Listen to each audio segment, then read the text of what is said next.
Bienvenue dans la présentation sur la mécanique du campeur autonome. Mon nom est Fred Giraud. Cette vidéo fait partie d'une série, puis c'est surtout destiné aux gens qui louent mon véhicule récréatif, mon VR, sur la plateforme RVeasy. Cela étant dit, l'information peut intéresser quiconque s'intéresse au VR ou camping-car, si vous préférez. Si vous êtes intéressé à le louer, vous pouvez aller sur campeurautonome.com dans la section location ou directement à RVeasy à l'adresse indiquée là. Vous allez avoir plus d'informations. Et l'objectif de la série vidéo n'est pas que vous vous attardiez aux détails. N'hésitez pas à augmenter la vitesse de la vidéo lorsque vous le jugez nécessaire. Puis, toute la série est basée sur un document qui est disponible à campeurautonome.com dans la section guide. Puis évidemment, avec le temps, certains liens pourraient cesser de fonctionner. Et dernier point, initialement, c'était vrfred.ca, c'est devenu campeurautonome.com. Si jamais il reste des vestiges de vrfred.ca, vous pouvez les ignorer. Les sujets de cette présentation sont à l'écran. On fait le tour assez rapidement des différents points. L'idée, c'est pas de donner un cours de mécanique ici. Alors, pour que vous puissiez vous orienter avec les aspects mécaniques du véhicule. Le liquide lave-glace, en principe, il est plein ou presque plein à votre départ. C'est très rare d'avoir en ajouter parce que normalement, le VR ne se promène pas dans la gadoue de l'hiver. Alors, par contre, si jamais vous avez besoin d'en ajouter, c'est à vos frais. Et pour nettoyer le pare-brise de façon plus agressive, un manche et une raclette ou squeegee sont disponibles dans le VR. Le manche est avec le barbecue à l'arrière côté passager, le compartiment arrière là, du côté passager, et la raclette est dans le compartiment extérieur juste à côté de la porte. Ils ne sont pas ensemble, mais vous pouvez facilement les jumeler pour aller bien frotter le pare-brise. L'huile à moteur est changée de façon assez assidue aux 8000 km. C'est ce qui est recommandé pour ce véhicule-là. Donc, normalement, vous n'aurez aucun besoin de vérifier ou de changer l'huile, sauf si vous louez pour des très longs trajets. Alors, sachez que l'huile requise, c'est de la synthétique, la SAS 5W20 ou 5W30. Puis, il y a 1 litre d'huile qui est normalement avec les outils, juste au cas qu'il en manque. Si vous vous en rendez compte qu'il en manque, ben ajoutez-en. N'hésitez pas dans les stations-service qui offrent de vérifier l'huile, n'hésitez pas à leur demander. Ou si vous êtes familier avec la procédure, ben vous pouvez le faire vous-même. Pour accéder au moteur, vous aurez besoin de la clé. Alors, la clé se trouve dans le compartiment tout de suite en rentrant à gauche, complètement en haut, derrière le filet. Voilà, vous prenez la clé ici et c'est cette clé-ci. D'accord? Alors là, on se rend au moteur. Une fois rendu au moteur, il y a 2 endroits où vous aurez besoin de la clé, c'est-à-dire ici. Là, vous tournez pour descendre. Là, il y a une clenche à l'intérieur. Et il y a un autre endroit ici. Et là, vous tournez de la même façon. Et là, ça s'ouvre. Donc, qu'est-ce que je veux vous montrer ici? Essentiellement, il y a seulement 2 choses. C'est le liquide lave-glace. Il est très improbable que vous ayez besoin d'en ajouter. C'est un gros réservoir. Je fais le plein avant que vous quittiez et l'été, en général, on s'en sert beaucoup moins. Par contre, l'autre chose qui est importante à savoir, au cas où ça deviendrait nécessaire, c'est où est l'huile. C'est ici, en jaune. Donc, on ne voit peut-être pas super bien à cause de l'éclairage, mais là, c'est une très longue tige qu'on sort de là. Elle est vraiment très, très longue comparativement aux voitures. Je ne la sortirai pas au complet. Si vous ne savez pas comment vérifier l'huile, demandez à quelqu'un. Le but ici, c'est pas de vous montrer comment. Alors, mais c'est au moins de montrer où est l'huile et c'est de bien le rentrer à la fin, parce que j'ai même eu un petit peu de difficulté. Donc, il faut bien le repousser au fond. Et je vais ajouter une troisième chose, finalement. C'est ici, dans ce compartiment-là, il y a des fusibles qui pourraient potentiellement sauter. C'est extrêmement rare que ça arrive, mais si quelque chose du châssis ne fonctionne plus, vous pourriez venir vérifier à l'intérieur de ça si toutes les fusibles sont bonnes. Alors, quand vous avez terminé ici, c'est très important de bien refermer. Je referme le tout. Oh, j'ai rangé les clés, donc je viens chercher la même clé. Je tourne. Ah, voyez-vous, il y a eu un petit peu de difficulté. Bon, qu'est-ce qui est arrivé? Ah, voilà. C'est bien d'avoir la difficulté en direct. Et on tourne, on ramène ça. Voilà, c'est bien fermé. Et la même chose en bas. On est capable de visualiser que le levier, là, c'est bien déplacé. Si jamais vous ne trouvez pas la clé, vous avez absolument besoin d'y avoir accès, vous pouvez passer par en dessous. Il ne faut pas être trop gros, mais c'est possible. Ici, on peut passer une main là, par en dessous. Je ne sais pas si vous voyez. Moi, je ne vois pas ce que je suis en train de filmer. Et voilà, c'est tout pour le moteur. Si jamais vous avez besoin d'ajouter de l'huile, c'est ici. C'est pas évident à trouver. Si on se resitue là, au niveau du moteur, on arrive, on a un gros ballon qui est là et juste au-dessus, on a l'huile qui va là. Alors, ça serait surprenant que vous ayez en ajouté. Par contre, il y a toujours 1 litre d'huile qui est inclus avec le véhicule, si jamais il n'en manque. Et là, je veux juste attirer votre attention à côté. Ici, ce n'est pas l'huile du véhicule, c'est du véhicule. C'est pas l'huile du moteur, c'est l'huile de la transmission. Je rappelle que l'huile elle est ici. L'huile du moteur, c'est celle-là. Dernier point. Ici, vous avez un disjoncteur. Ce disjoncteur-là est pour la recharge des batteries principales au lithium lorsque le véhicule fonctionne. Donc, il y en a 2, il y en a un de chaque côté de la ligne. Donc, il y en a un dans le compartiment des batteries, il y en a un ici aussi. Alors, c'est possible que lui saute, improbable mais possible, alors que l'autre n'a pas sauté et vice-versa. Alors, dans ce cas-ci, on voit qu'il n'est pas sauté. On regarde les pneus maintenant. Il y a 6 pneus, 4 derrière et 2 devant. Les pneus nécessitent 82 livres de pression à froid. C'est-à-dire que le véhicule a été immobilisé pendant 3 heures à l'ombre et à l'arrêt, bien sûr. Si vous avez des moniteurs de pression des pneus sur votre voiture, vous êtes déjà conscient que la température va jouer un grand rôle dans la pression des pneus.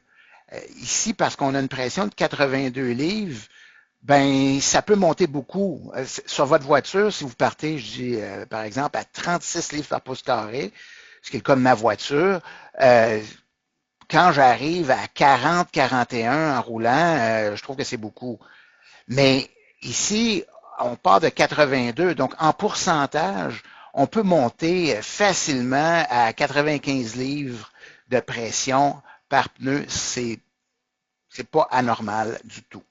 Il y a un moniteur de pression des pneus qui est en place. Ça va aussi vérifier la température. On l'appelle Tire Minder. On en parle un peu plus tard. Mais chaque pneu est équipé d'une valve spéciale. On la voit sur l'image du bas, là, il y a une petite valve ronde qui est là et elle transmet de l'information à un moniteur qui est installé sur le tableau de bord. Et là, justement, on voit la roue d'en avant. Si vous avez besoin de la dévisser, faites très attention parce que c'est facile qu'elle tombe à l'intérieur de l'enjoliveur de roue et c'est un enfer aller la récupérer. Alors, allez-y très doucement, soyez très prudents, vous ne voulez pas que ça arrive. En arrière, ça ne pose aucun problème, c'est facile. C'est en avant le problème. Et si jamais vous avez besoin d'ajouter de l'air, il y a un compresseur qui est inclus avec les outils, on le voit, celui qui est en haut. Il est très facile d'utilisation. Vous ajustez la pression voulue et vous pompez. Petite note, par contre, sur le compresseur, il ne faut pas qu'il fonctionne plus que 10 minutes consécutives parce qu'il devient trop chaud. Et en fait, c'est pire lorsqu'il fait déjà très chaud. On voit ici un gros plan sur les valves de Tire Minder. Donc, ça remplace vraiment les bouchons de valve. Et comme je le mentionnais tout à l'heure, si on ne fait pas attention, on peut les perdre dans l'enjoliveur de roue à l'avant. Il faut vraiment faire attention. Il faut toujours les remettre au bon endroit. Autrement, le moniteur de pression à l'intérieur va vous donner des résultats erronés. Vous allez penser que ça donne la pression que vous voyez pour le pneu arrière droit, par exemple, alors que il y a la valve du pneu avant gauche, ça ne marchera pas, ça va tout être mêlé. Dans la cabine, vous avez ce que je l'appelle, moi, le Tire Minder. Tire Minder, ce sont des petites valves qui sont connectées sur les pneus du véhicule, sont vissées sur la valve et qui émettent le message de la pression des pneus ainsi que de la température des pneus. Donc, ce qu'on vise sur le véhicule, c'est une pression de 82 livres par pouce carré, des PSI. Et ça, c'est à température ambiante quand le véhicule était stationné pendant 3 heures et pas au soleil. Donc ici, on voit les pneus d'avant, donc 82 et 81 livres, et à l'arrière, il y en a 4, donc c'est 82 tout le long. Si jamais les pneus se dégonflaient ou seraient surgonflés, une alarme va se faire entendre. Et les critères sont fournis ici. Vous pouvez aussi changer le mode pour mettre la température qui est exprimée en Fahrenheit, donc la température des pneus. Il y a aussi une alerte qui peut venir avec la température. Ici, les pneus sont pas mal tous à la même température. Pour revenir, on appuie dessus. Pour éteindre ce petit moniteur-là, parce qu'il prend de l'énergie des batteries, on appuie longuement sur le bouton central. Il ne faut pas le relâcher. Et voilà, il s'éteint. Pour le rallumer, simplement peser très peu longtemps. Et ça peut y prendre plusieurs minutes avant d'avoir ses valeurs à jour. Souvent, il va utiliser les dernières. Alors, je rééteins. Voilà. Si jamais vous avez une crevaison, bon, la première chose à faire, c'est de vérifier que la fuite ne soit pas au niveau d'une valve. C'est beaucoup plus facile à arranger. Donc, assurez-vous de vérifier. Si c'est une vraie crevaison là, sur le pneu, si c'est sur un seul pneu arrière, on peut rouler maximum 50 km/h pour se rendre dans un garage pour la réparation. Si c'est une autre combinaison où c'est 2 pneus arrière, un pneu avant, à ce moment-là, il faut appeler l'assistance routière. Si la fuite est lente, on peut gonfler à l'aide du compresseur chaque fois que la pression descend sous 65 PSI. C'est le moindrement rapide, vous allez venir fou, mais si c'est vraiment lent, il y a possibilité de le faire. Si vous êtes en mesure d'identifier la fuite et que vous êtes confortable avec ça, il y a une trousse de réparation de crevaison qui est incluse. C'est pas compliqué à utiliser, il faut le savoir. Si vous ne l'avez jamais fait, là, ça peut devenir assez compliqué. Heureusement, par contre, les cas de crevaison sur des pneus de ce calibre-là sont très rares. C'est des pneus 17 plis très résistants. Donc, il est très peu probable que ça vous arrive. Tire Minder va vous envoyer des alertes. Ça va sonner, le petit moniteur va sonner. Les valeurs suivantes là, ont été ajoutées en fonction de la valeur de référence qui est de 82 PSI, comme on l'a mentionné plus tôt. S'il y a une perte de plus de 3 PSI ou plus en 2 minutes, il va y avoir une alarme. S'il y a une perte lente, c'est-à-dire 6 PSI en 2 à 10 minutes, une autre alarme. C'est une alarme de basse pression à partir de 70 PSI et moins. Haute pression, s'il atteint 99 PSI, il va vous le mentionner de façon vocale. Et s'il y a un problème de température d'un pneu qui dépasse 75 degrés Celsius, ce sera une autre alarme. L'essence à mettre dans le véhicule, ben, c'est pas bien compliqué, c'est du sans-plomb ordinaire. Ça donne rien de mettre le argent, le or, contentez-vous du bronze. Le réservoir contient 302 litres d'essence. C'est suffisant pour environ 1000 km. Officiellement, le véhicule consomme 30 litres au 100 km, mais ça varie beaucoup en fonction du terrain, évidemment, si c'est très côteux ou sur le plat, et aussi de votre conduite. Mes records, j'ai déjà réussi à faire 1101 km sur un réservoir, donc 27,4 litres au 100 km. Donc, c'est sur un réservoir complet. Le minimum que j'ai fait personnellement, c'était dans les Rocheuses, donc 950 km ou 31,8 litres au 100 km. Cependant, j'ai déjà réussi des performances meilleures que ça sur des petites distance. J'ai déjà réussi à descendre à 25 litres au 5 km. Alors, dernier point ici, conserver au moins un quart d'essence dans le réservoir en tout temps, parce que le générateur utilise l'essence du véhicule. Et s'il y a moins d'un quart, afin de s'assurer que vous puissiez repartir, le générateur va refuser de démarrer. Il est vraiment très peu probable que vous ayez besoin de faire un survoltage du véhicule, à quelque moment que ce soit. Il y a deux raisons pour ça. Il y a un chargeur qui est installé et qui recharge la batterie automatiquement quand le véhicule est branché. Mais évidemment, si vous ne vous branchez pas, ça ne se rechargera pas. Mais en plus, il n'y a presque rien qui utilise la batterie du châssis lorsqu'à l'arrêt. Même que les allumes-cigarettes à l'avant ont été débranchés des batteries du châssis pour éviter de consommer de l'énergie lorsque vous êtes à l'arrêt. Alors, c'est peu probable. Mais mettons que ça arrive, il y a possibilité d'utiliser les batteries auxiliaires AGM en appuyant sur le bouton Battery Boost qui est situé juste à gauche du volant, à gauche du siège conducteur, vous ne devez pas le manquer. Vous appuyez là-dessus, ça va se servir des batteries AGM pour booster, survolter la batterie du châssis. Il y a des ballons à l'air sur la suspension arrière. Puis cette pression-là dans les ballons peut être contrôlée par une application qui est disponible sur le iPad. Plus on met de pression dans les ballons, sur une route très lisse, ça va être plus confortable. Mais d'un autre côté, sur une route cahoteuse, si les ballons sont bien gonflés, ça va brasser. Donc, plus de pression pour une route lisse et moins de pression pour une route cahoteuse. Le minimum de pression qu'on peut mettre dedans, c'est 30 livres par pouce carré, 30 PSI, et le maximum, c'est 90. Pour pouvoir ajuster la pression, le moteur doit être en fonction, parce que c'est ce qui active le compresseur à air. Puis vous pouvez aussi ajuster la pression en roulant. Je vous montre comment fonctionne l'application. Le VR est doté d'une suspension avec ballon gonflable à l'arrière. Et ces ballons-là sont ajustables. La pression est ajustable. À quel moment on voudrait modifier la pression à l'intérieur des ballons?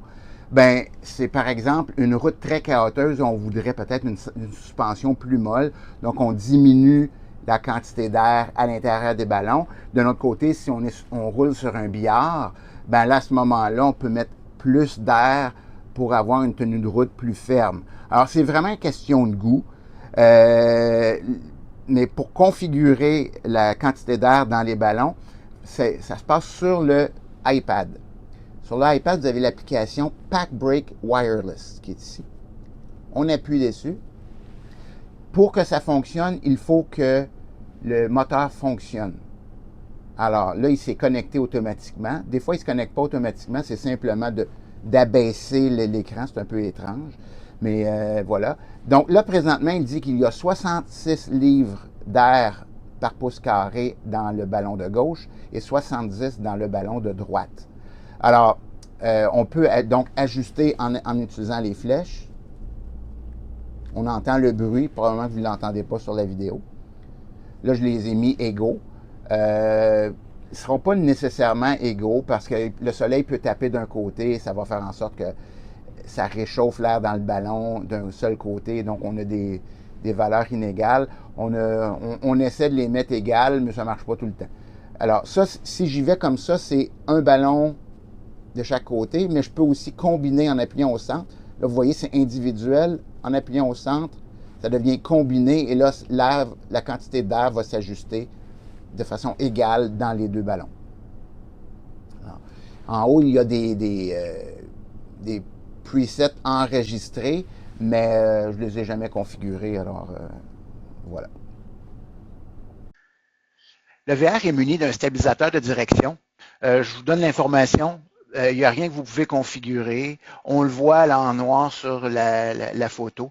Il est toujours en fonction. Ça aide beaucoup. Ça permet de limiter les louvoiements, surtout au vent. De concert avec la suspension à air arrière, c'est bien pratique. Ah, la fameuse alerte check engine. Ça allume, mais on ne sait pas ce qui se passe. La seule façon de le savoir exactement, c'est d'interroger l'ordinateur de bord. Par contre, il y a deux choses qui peuvent être éliminées assez facilement. Le niveau d'huile, il faut aller le vérifier. ou le bouchon d'essence qui serait potentiellement mal vissé. Donc, allez vérifier.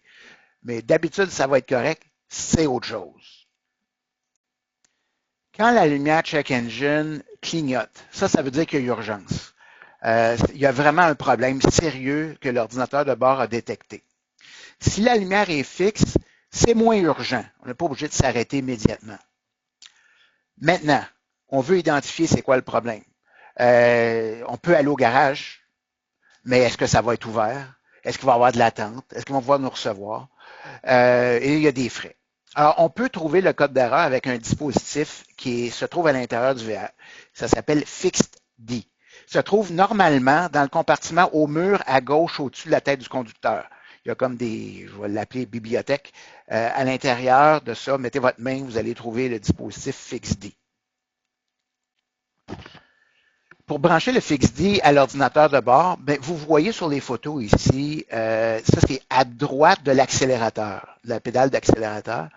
Vous voyez dans les photos de gauche le connecteur avec et sans le couvercle. Mais vous venez brancher le FixedD. Attention à la forme pour respecter la forme des deux côtés. Il y a le fil qui nuit un petit peu là, pour le brancher, mais ça se fait quand même très bien. La première chose à faire, c'est de démarrer le moteur, parce qu'il y a des informations qui vont manquer autrement. Alors, je me dirige, je démarre le moteur. Voilà. Je reviens. J'appuie sur FixedD pour partir. Vous voyez mon beau reflet. Ça ne devrait pas tarder que ça va se passer. Donc, on dit Get Started. Okay. Et là, il est déjà préconfiguré. Alors, tout ce qu'on a à faire, c'est taper pour scanner. Tap to scan ici.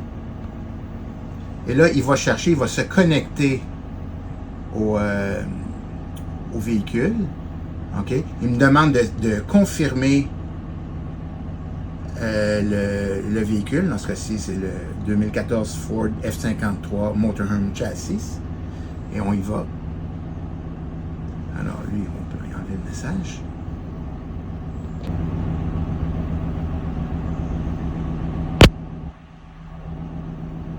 Donc, il scanne.